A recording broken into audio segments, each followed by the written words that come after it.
ሰላም ጤና ይስጥልኝ ውድ የሐሰት ስፖርት አድማጮች፣ በዛሬው የስፖርት መረጃችን የዝውውር ዜናዎችን ጨምሮ አጫጭር ስፖርታዊ መረጃዎችን ይዤ ቀርብ ያለው በስፋት የማስደምጣችሁ ይሆናል። ቆይታችሁ ከኛ ጋር ይሁን።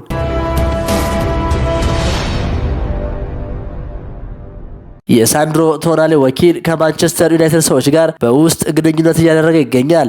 የመሃል መስመር ተጫዋቹ ከማንቸስተር ዩናይትድ ጋር በተደጋጋሚ ከዓመት በፊት ስሙ የተያዘ ሲሆን አሁን ላይ ካስሜሮ ከክለቡ ጋር መለያየቱ የተረጋገጠ በመሆኑ ጣሊያናዊ የ25 ዓመቱ ተጫዋች በክረምት የዝውውር ገበያ ክለቡን ሊቀላቀል ይችላል ተብሏል። በተለይ በቻምፒየንስ ሊግ መጫወት ህልሙ ስለሆነ ብቻ ሳይሆን የክለቡ ቀንደኛ ደጋፊ በመሆኑ ዝውውሩ እውን ሊሆን እንደሚችል እየተዘገበ ይገኛል። ለዝውውሩ 100 ሚሊዮን ዩሮ ወጪ ይደረግበታልም ተብሏል።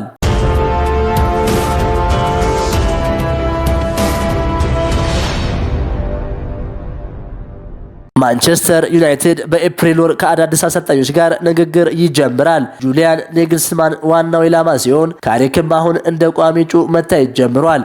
ይሁንና አዲሱ አሰልጣኝ እንደ ኤሪክ ተን ሃግ የዝውውር ስልጣን አይኖረውም። ስራው በጋራ ይሆናል ተብሏል።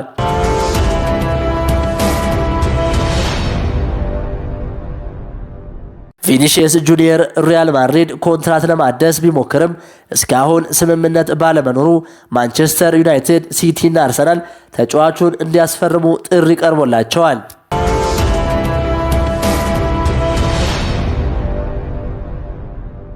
በውድድር ዓመቱ መጨረሻ አትሌቲኮ ማድሪድን የሚለቅበት እድል ከቀን ወደ ቀን እየሰፋ የመጣው አርጀንቲናዊ ኮከብ ጁሊያን አልቫሬዝን ለማስፈረም የሚመጣ ክለብ የተጫዋቾች ቅያሬ ጋር ሳይሆን 100 ሚሊዮን ዩሮ ብቻ ማቅረብ እንዳለበት ክለቡ ግልጽ አድርጓል።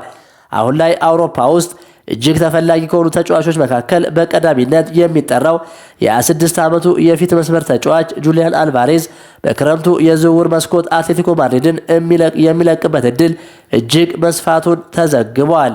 የተሟላ የፊት መስመር ተጫዋች እንደሆነ የሚነገርለት አርጀንቲናዊ ኮከብ ከወዲሁ ለማሳመን እየተንቀሳቀሱ ከሚገኙ ክለቦች መካከል የካታሎኑ ክለብ ባርሴሎና በቀዳሚነት የሚጠራ መሆኑን በተደጋጋሚ ቢገለጽም የለንደኖቹ ክለብ አርሰናልና ቼልሲ የተጫዋቹን ሁኔታ በቅርበት እየተከታተሉ ይገኛሉ።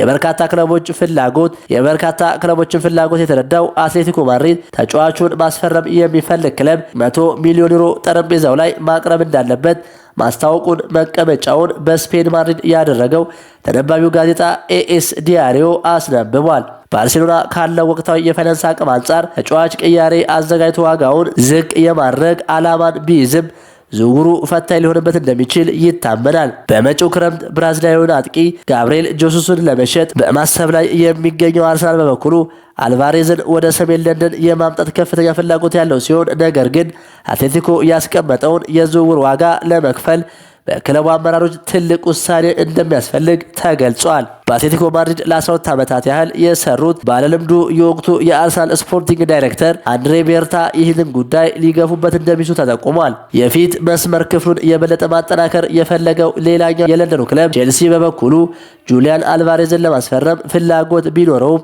በተለይም የቻምፒየንስ ሊግ ቦታን ይዞ ማጠናቀቅ የግድ ሊያስፈልገው ይችላል። የፈረንሳዩ ሀብታም ክለብ ፓሪስ ሰን ጀርመን ሌላኛው ይህንን ፉክክር የተቀላቀለ የአውሮፓ ክለብ ሲሆን ይህም ለተጫዋቹ የተጠየቀው ዋጋ የመክፈል አቅም እንዳለው ተገልጿል። በቀጣይ ውሳኔውን እንደሚያሳውቅ የሚጠበቀው አልቫሬዝ በአጠቃላይ ለአትሌቲኮ ማድሪድ ባደረጋቸው 101 ጨዋታዎች 46 ጎሎችን ሲያስቆጥር 17 ለግብ የሚሆኑ ኳሶችን ደግሞ አመቻችቶ ማቀበል ችሏል።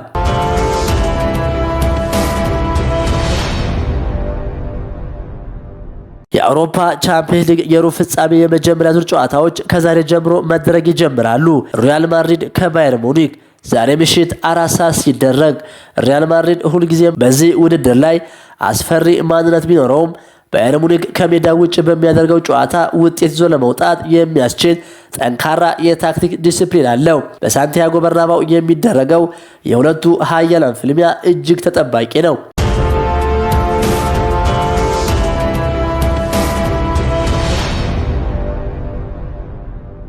ስፖርቲንግ ሊዝበን ከአርሰናል በተመሳሳይ 4 ሰዓት ላይ ጨዋታቸውን የሚያደርጉ ሲሆን የመድፉ ፊት አውራሪ ቪክቶር ዩኬሬሽ የቀድሞ ክለቡን የሚገጥምበት ምሽትና እሱን ተክቶ የመጣው ሉዊስ ሱዋሬዝ የሚፋጠጡበት ምሽት ነው። ስፖርቲንግ ሊዝበን ባለፉት የውድድር ዓመታት ታላላቅ ክለቦችን በመርታት ይታወቃል። ሆኖም መድፈኞቹ በቻምፒየንስ ሊግ ያላቸው ድንቅ አቋም ለዛሬው ጨዋታ ቅድሚያ ግምት እንዲያገኙ ያደርጋቸዋል።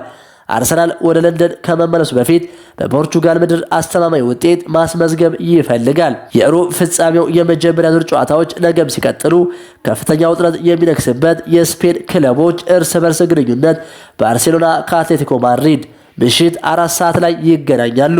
የባርሴሎና የማጥቃት ጥበብ ከዲያጎ ሲሞኒ የመከላከል ጽናት ጋር ሲገናኝ ጨዋታውን የታክቲክ የቼዝ ፊልም ያደርገዋል።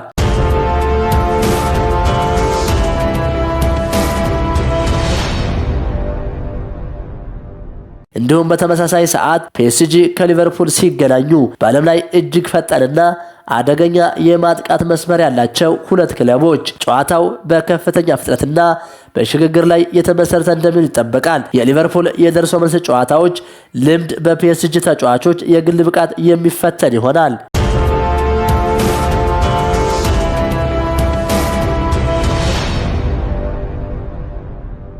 ክቡራን የሐሴት ስፖርት አድማጮች የዛሬው የስፖርት መረጃችን ይህንን ይመስል ነበር። ሐሳባችሁን በኮሜንት አጋሩኝ። ለሌሎች እንዲደርስ ሸር አድርጉት። ቸር ተመኘን።